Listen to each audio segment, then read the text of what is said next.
Welcome back to city news. స్థానిక bus stand వద్ద గల ప్యారడైజ్ అపార్ట్మెంట్ నందు మణిద్వీప వాసిని పూజా కార్యక్రమం అత్యంత వైభవంగా నిర్వహించారు. పట్టణానికి చెందిన ప్రముఖ భక్తి కీర్తనల గాయని మరియు ఆధ్యాత్మిక సేవకురాలు శారదా చలపతి ఆధ్వర్యంలో అత్యంత భక్తి శ్రద్ధలతో పూజా కార్యక్రమాన్ని నిర్వహించారు.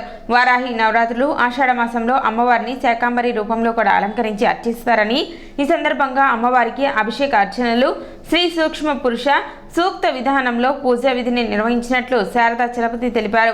భక్తులు విశేష సంఖ్యలో పాల్గొన్నారని, వారందరికీ తీర్థప్రసాదాలు పంచినట్లు తెలిపారు. కార్యక్రమంలో భవానీ, బెజ్జంకి నాగమణి, సామ్రాజ్యం, సుశీలమ్మ, జ్యోతి, సుధా, పద్మజ, సునీల్, పద్మావతి, స్వరూప తదితరులు పాల్గొన్నారు. ఆషాఢ మాసము సందర్భంగా శాకంబరి అవతారంగా అమ్మవారిని కొలుస్తున్నాం మేము ఇక్కడ. తర్వాత వారాహి నవరాత్రులు జరుగుతున్నాయి, మొన్న పాడ్యం నుంచి రేపు నవమి దాకా. ఆ సందర్భంగా కూడా మేము ఇవాళ మా ప్యారడైజ్ గృహ సముదాయంలో అందరం కలిసి ఈ కార్యక్రమాన్ని నిర్వహించుకుంటున్నాము. అమ్మవారిని ఈ మణిద్వీప వాసిని పూజ తయారు చేసి సుమారు ఒక 108 దేవస్థానాల్లోనూ 108 ఇళ్లల్లోనూ నేను అందరి చేత చేయించి వచ్చాను. ఈరోజు ఈ అవకాశం ఇచ్చిన కాకినాడ నుంచి మా స్నేహితులు వచ్చి ఈ పూజ చూడాలి అని అడిగితే మొదలు రోటరీ కళా పరిషత్ ఈదర రామారావు చారిటబుల్ ట్రస్ట్ ఆధ్వర్యంలో 2024వ సంవత్సర రాష్ట్ర స్థాయి ప్రథమ ఆహ్వాన నాటికల పోటీలు రామకృష్ణ కవి కళాక్షేత్రంలో వైభవంగా ప్రారంభమయ్యాయి. ఈ సందర్భంగా నిర్వహించిన పాల్ హారీస్ పురస్కార ప్రధాన సభకు ట్రస్ట్ అధ్యక్షులు ఈదర వెంకట పూర్ణచంద్ అధ్యక్షత వహించారు.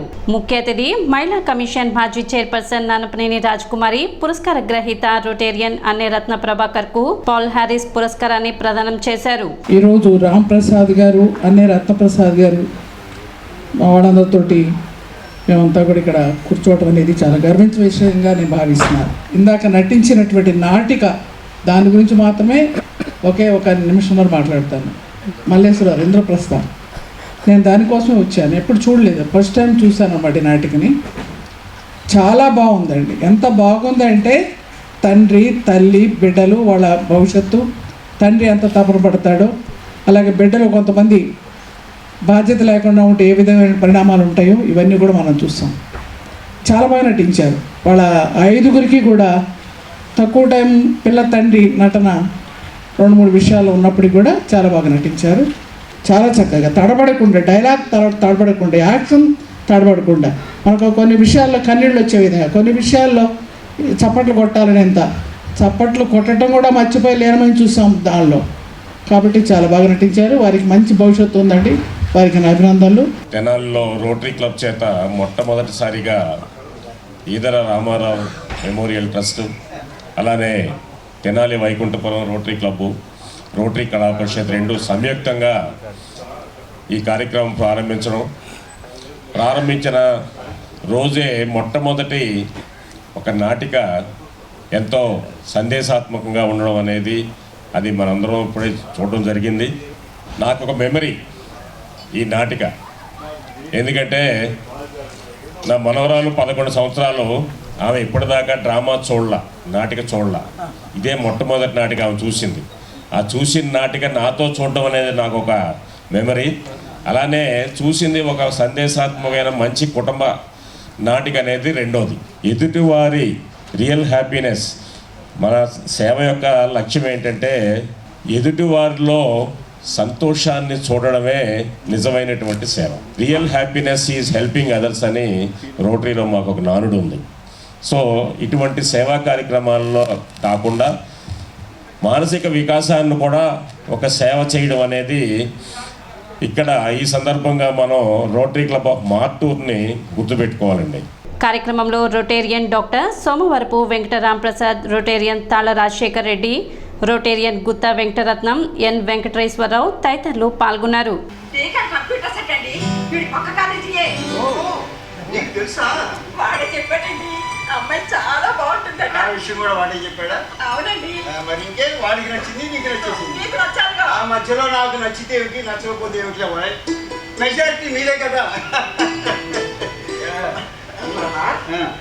అమ్మాయి మన ఇంటికి వస్తే మన ఇల్లు వెలిగిపోతున్నాను. ఇప్పుడు మాత్రం వెలుగులేదేమిట్రా? చూడు, ట్యూబ్ లైట్ అంతా బ్రహ్మాండంగా వెలుగుతుంది. దొంగతనం చేసావు అన్నమాట. దొంగతనం ఏంటి? చెప్పకుండా తీసుకుంటే దొంగతనం అంటారు. మరి ఏమ్మా నువ్వేంటి గోడ దూకొచ్చావా, గేటు తీసుకొని వచ్చావా?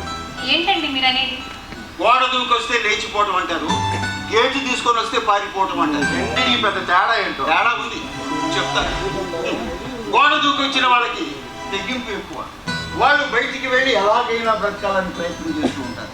అలా బ్రతకలేకపోతే ఏ నూతిలోనో గోతిలోనో దూకి చస్తారు. అదే గేటు తీసుకొచ్చిన వాళ్ళే వాళ్ళు పిరికి వాళ్ళు. ఏ చిన్న సమస్యను తట్టుకోలేరు. ఏ చిన్న అవకాశం దొరికినా తిరిగి ఇంటికి పారిపోయి మరొకరితో పెళ్లికి సిద్ధపడిపోతారు. మీ ఇద్దరు ఆ రెండో టైప్ అన్నమాట.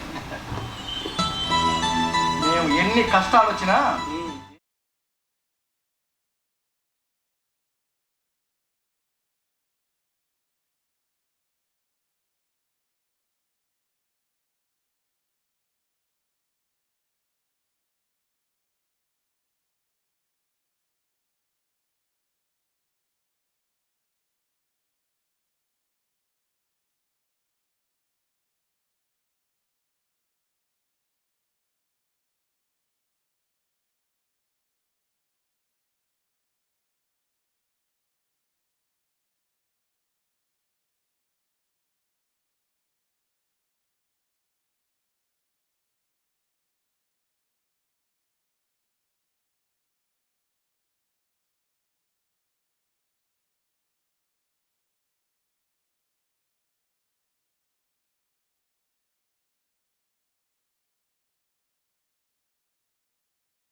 రోటరీ కళా పరిషత్ తెనాలి మరియు ఈదర రామారావు చారిటబుల్ ట్రస్ట్ తెనాలి వారి సంయుక్త ఆధ్వర్యంలో నాటక పోటీల్లో అన్ని రత్న ప్రభాకర్ గారిని సన్మానించుకోవడం, ఆ సన్మానించే కార్యక్రమంలో నేను ఒక భాగంగా ఉండడం ఇది నాకు చాలా ఆనందించదగిన విషయం.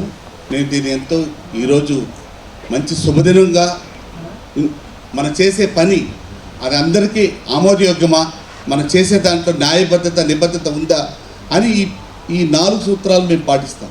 ఈ 4 సూత్రాలు మనం చేసే పనిలో మన జీవితంలో ప్రతిరోజుట్లో మనం నిబద్ధతగా మేము పాటిస్తామని మేము ప్రతిజ్ఞ కూడా చేసుకుంటాం.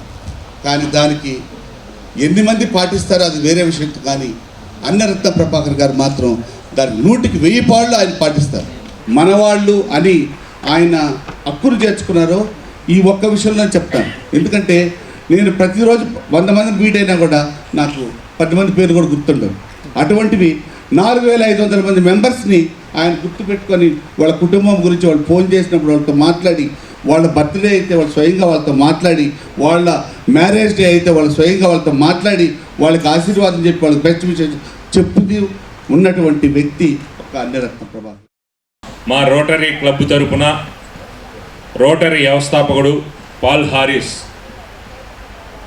పురస్కారాన్ని మాకు ఇష్టడైన ఈ రోటరీలో మాకు ఒక దశ దిశ నిర్దేశించి మాకు రోటరీలో మంచి పేరు రావటానికి మాకు సహకారం అందిస్తున్న మా అన్నయ్య రత్న ప్రభాకర్ గారికి ఇచ్చుకోవటం అనేది చాలా ఆనందం.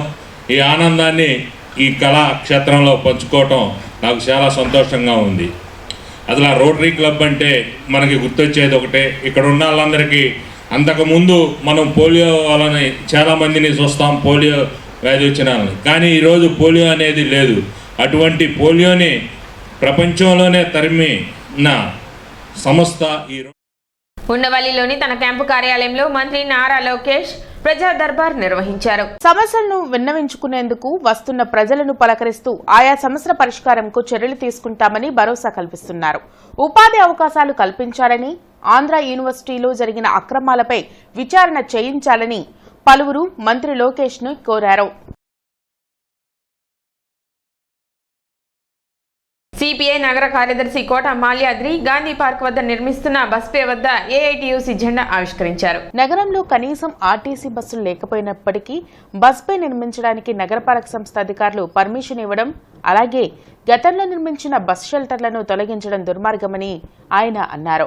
అలాగే స్థానికంగా గాంధీ పార్క్ వద్ద వివిధ వృత్తులలో జీవనం కొనసాగించుకుంటున్న వారందరూ జీవనోపాధి కోల్పోతున్నారని, కనుక అవసరం లేని బస్ పేలను నిలుపుదల చేయాలని, ఇప్పటికే స్థానికులు కోర్టును ఆశ్రయించారని, కోర్టు స్టే విధించిందని తెలిపారు. అలాగే గాంధీ పార్కును నూతన హంగులతో ప్రారంభించిన తర్వాత అక్కడ పార్కింగ్ స్థలం లేని పరిస్థితి అని తెలిపారు. బస్పై నిర్మాణాన్ని చేపట్టడం అధికారులు కాసుల కక్కుర్తికి నిదర్శనమని అన్నారు. వెంటనే బస్పై అనుమతులను రద్దు చేయాలని, లేని పక్షంలో నగర వ్యాప్తిత ఉద్యమానికి శ్రీకారం చుడతామని అన్నారు. చిరు వ్యాపారులైనటువంటి మరి చిన్న చిన్న వ్యాపారం చేసుకొని బతుకుతున్నటువంటి మరి చిరు వ్యాపారానికి సంబంధించి మరి చెరుకు రసాలు కానివ్వండి, జీవనం కొనసాగిస్తున్న అందరూ కూడా ఇవాళ రోడ్డు పడే పరిస్థితుంది. కాబట్టి దీన్ని నిలుపుదల చేయాలని ఏఐటీసీగా డిమాండ్ చేస్తా ఉన్నాం. లేని పక్షంలో ఆందోళన ఉధృతం చేస్తామని, ఇది నగర ఉద్యమంగా కాకముందే 20 బస్సు పేర్లని వెంటనే నిలుపుదల చేయాలని సిపిఐగా డిమాండ్ చేస్తా ఉన్నాం. అమరావతి రాజధాని రైతుల ఉద్యమం రాష్ట్ర రాజకీయాలను కీలక మలుపు తిప్పిందని సిపిఐ రాష్ట్ర సహాయ కార్యదర్శి ముప్పాల నాగేశ్వరరావు అన్నారు. లక్ష్మీపురంలో ముప్పాల నాగేశ్వరరావు మీడియాతో మాట్లాడుతూ అమరావతి రాజధాని ఉద్యమంలో కీలక పాత్ర పోషించిన నాయకులకు ఆయన అభినందనలు తెలిపారు. అమరావతి ఉద్యమంలోనే కాకుండా గత 5 సంవత్సరాలుగా ప్రజా సమస్యలపై సిపిఐ అలుపెరగని పోరాటం చేసిందన్నారు. రానున్న రోజుల్లో రాష్ట్రానికి కేంద్ర బిందువుగా అమరావతిని అభివృద్ధి చేయాలని ముప్పాల నాగేశ్వరరావు కోరారు. మరి మద్దతు ఇచ్చినటువంటి పార్టీలన్నిటికీ కూడా వారు కలిసి చెప్పడము అభినందించదగిన విషయము. దీన్ని అమరావతిని దాని నిర్మాణానికి కావలసినటువంటి కృషిలో ప్రభుత్వాలు తీసుకునే మంచి నిర్ణయాలకి సిపిఐ పార్టీ ఎప్పుడూ ఉంటుంది. అనవసరమైనటువంటి ఆర్భాటాలతో కూడిన ప్రతిదానికి అమరావతి పేరు అనేది కాకుండా అమరావతి ఈ రాష్ట్రంలో ఉన్న 26 జిల్లాలకి కేంద్ర బిందువు అనేటువంటి ఒక అంశాన్ని గమనంలో పెట్టుకొని ఉద్యోగ ఉపాధి అవకాశాల్లో అన్ని జిల్లాలకి కలిసి వచ్చేటట్టు అమరావతి విస్తరణ తోడ్పేటట్టు రాష్ట్ర ముఖ్యమంత్రి గారు, ఉప ముఖ్యమంత్రి గారు తగిన చర్యలు తీసుకోవాలని కోరుకుంటూ సిటీ న్యూస్ ముగించే ముఖ్యాంశాలు మరోసారి.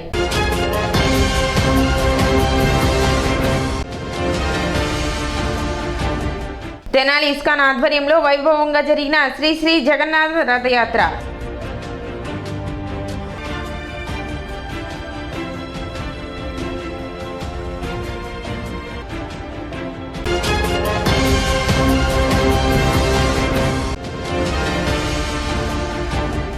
నూతన ఇసుక విధానం పట్ల హర్షం వ్యక్తం చేస్తున్న ప్రజలు.